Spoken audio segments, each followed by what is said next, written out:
Hello, hello. This is Carlos Fernando Ocon recording in. The topic for today is: what is the one piece of advice that you wish you could pass along to everyone else? Wow, that's a good question. Honestly, what comes to mind is that don't be afraid to do what you want to do in life. And what it is that you want to do in life, who knows? The thing is that what I know, what I want to do, is get better on conveying my message in a more confident manner by just speaking in front of a camera with conviction.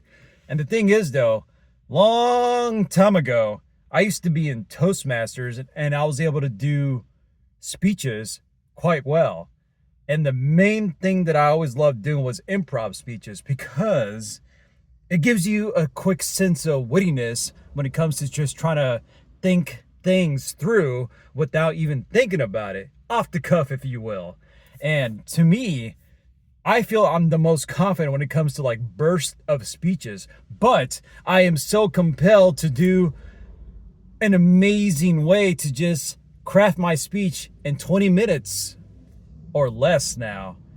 See, a good friend of mine actually suggested that I don't have to do 20-minute speeches. He didn't say it that way, but I'm just feeling it that way by delivering this message to you.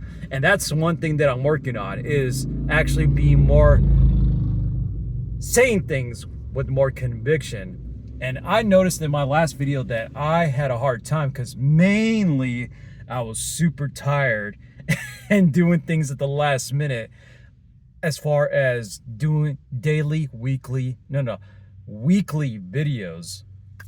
And all I'm trying to do is just get better in my craft.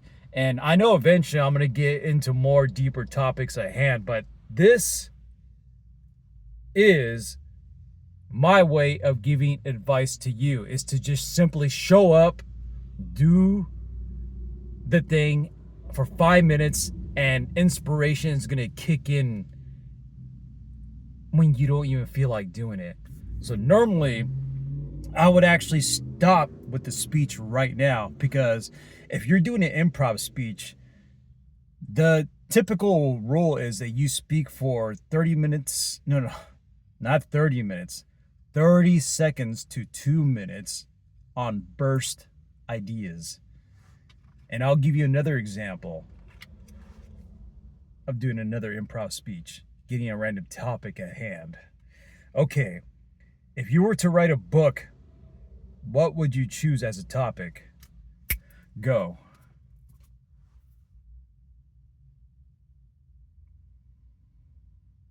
I am purposely pausing, and I'm only speaking to you so you understand. This is my intention. And I'm going to segue with that, what I just mentioned, because the power of pausing before you speak gives you room and time to sort your thoughts out as you're trying to gather ideas and be able to deliver a more precise message. And and that's another idea as well. Sometimes the question that's provided for you, you don't even have to directly answer it as well. That's another improv trick as well. It's like sometimes you could even just take one word from that topic and extract that and use that to your own topic at hand. That's the amazing thing about giving an improv speech, a short burst of it, is that you can get super creative with it. And it doesn't have to be perfect. Sometimes less is more. And that's part of the bigger reasons why I'm doing this, because I feel I have a lot more confidence giving these ideas, because this is something that I know that I've experienced doing my own improv speeches. Because here's the wonderful thing. If you do improv speeches day by day using these cue cards, seriously, your communication skills will surprisingly do very well. It's like a compound effect. The more you put into it, the more you gain that verbal dexterity asset that will come to you, and you'll be able to refine yourself day by day easily. Excuse me. Now, if I were to give another cue card, let's see whether a burst of ideas that I can just give out. If you were an airline pilot and were told to choose any route that you would have to fly for your entire career, what two cities would your flight connect? Okay. The only thing I could think of is USA and Mexico, and probably I could come up with some more creative things within that. But hey, that's one thing that just comes to mind.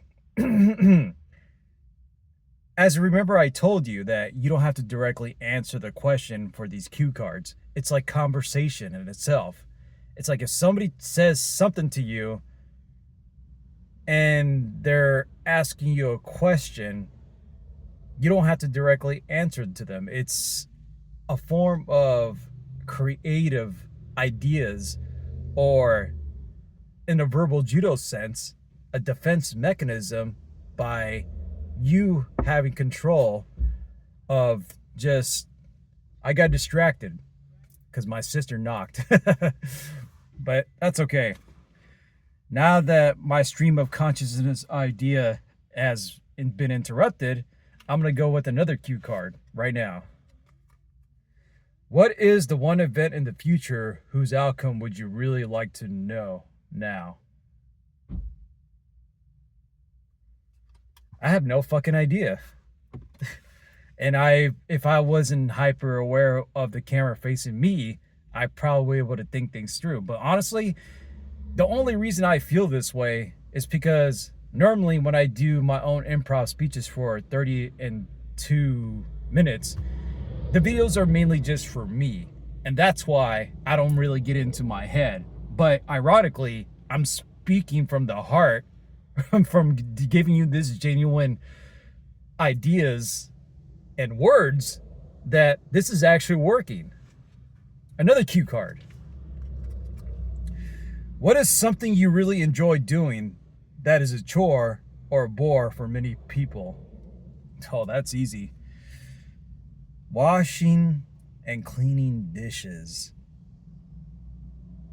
I actually enjoy cleaning dishes. Why? It's a meditative process. You get in there, you rinse and wash, and how I get in the flow of things is I make the best of my time while I'm doing that chore. I use headphones. I listen to my favorite audiobook,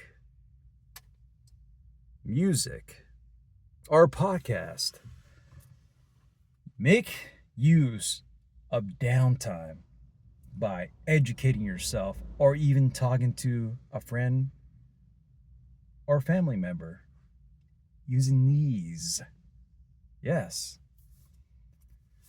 Another cue card. If you could design any new ride or attraction for Walt Disney World, what would it be?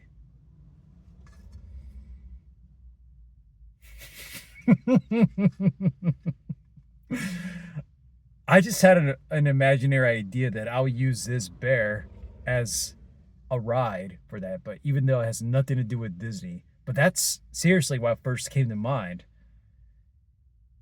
is my imaginary wild idea of all these bears just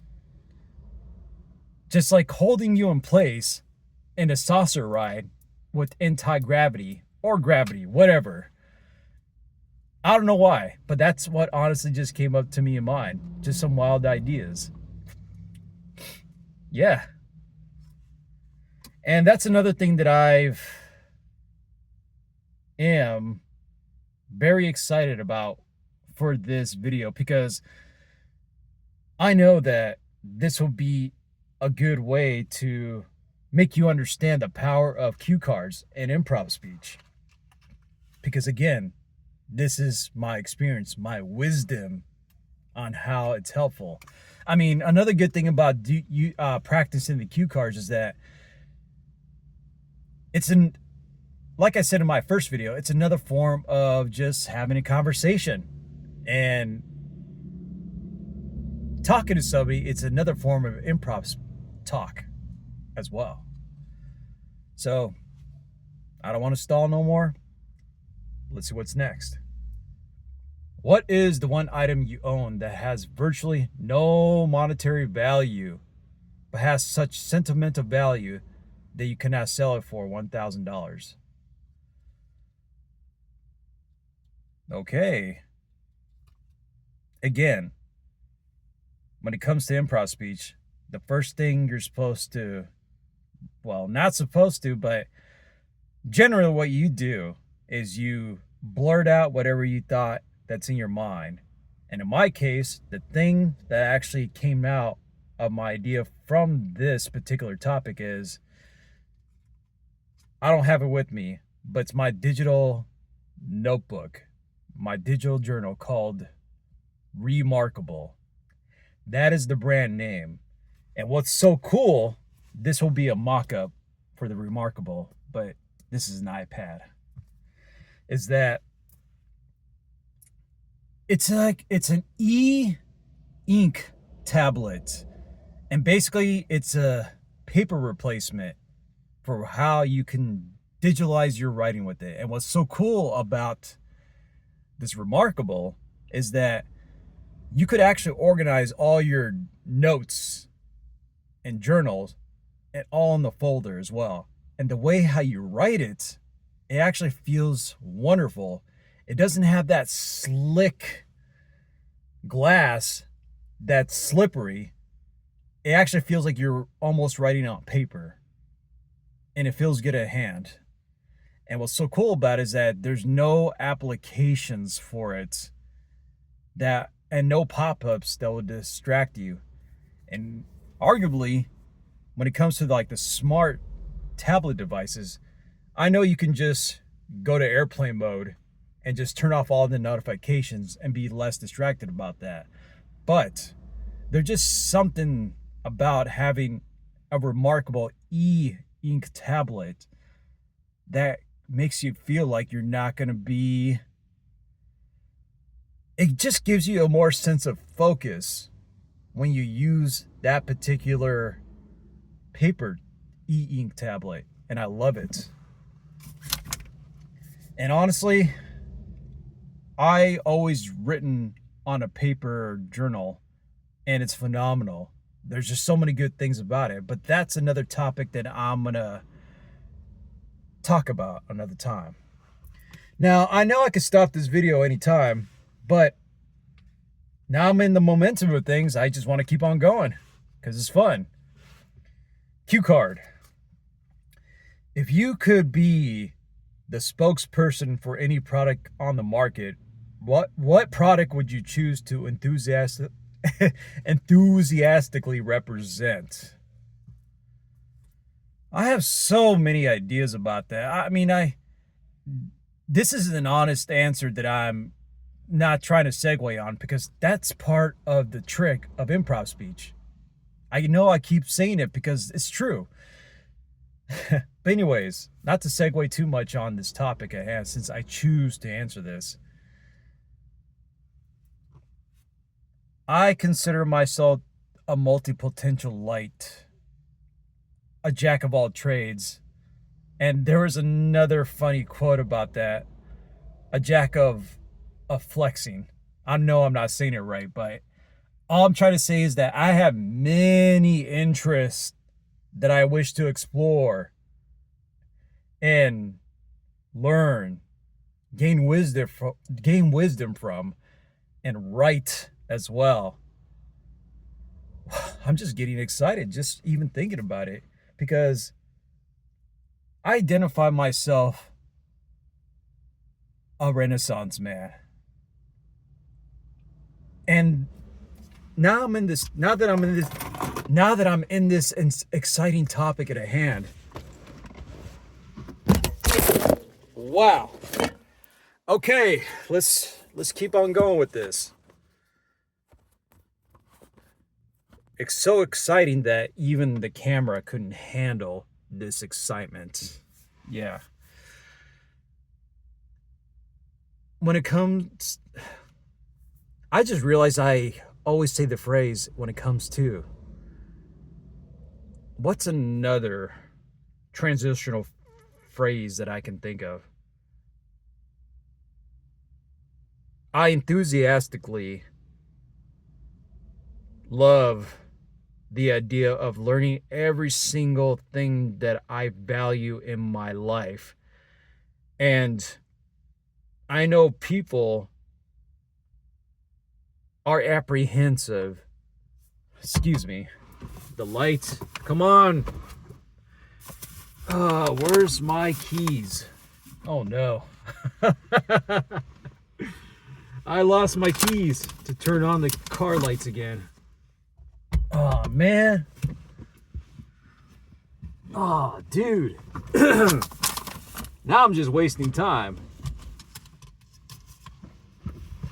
Come on, man. All right. Oh, that did the trick. See? You learn by wisdom. Okay, going back to the whole Leonardo da Vinci thing.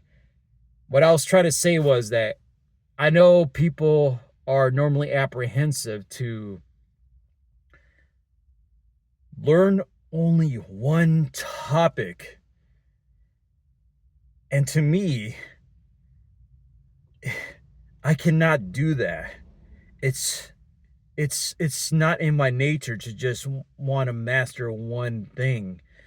There is a great benefit of knowing and going deeper into a particular subject that you want to have mastery in. But one thing I will say though is that I'm just getting excited even talking about this. You don't have to know every single thing on one particular topic. The trick is to go so deep enough to feel that you're satisfied on what you learn, and then go next on the other topic that you want to satisfyingly master your own ways on another topic.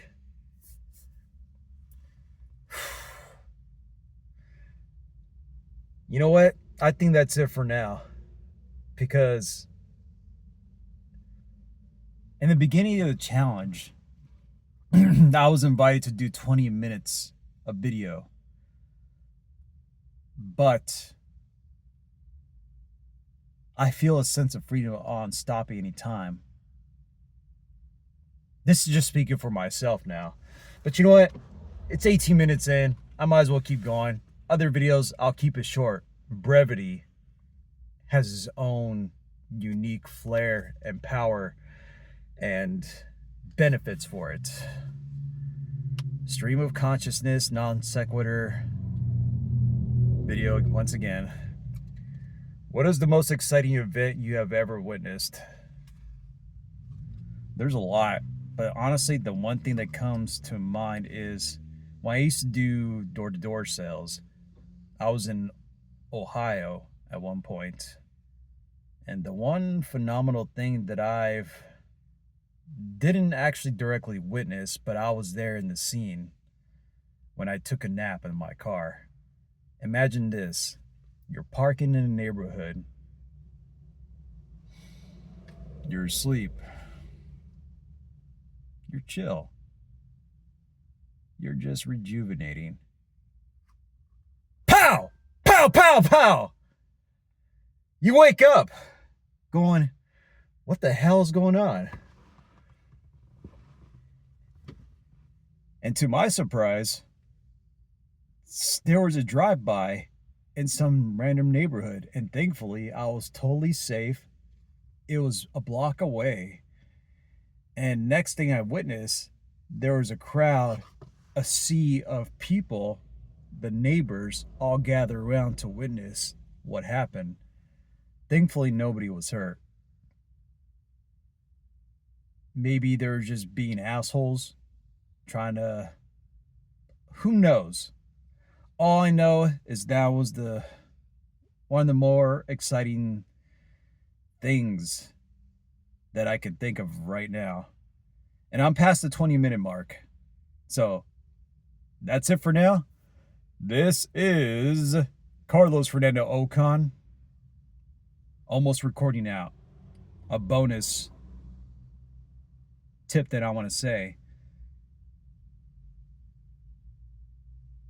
get better on speaking with confidence and conviction, so that way you actually sound like you know what you're talking about. Just speaking for you and for myself. Take care now. Adios.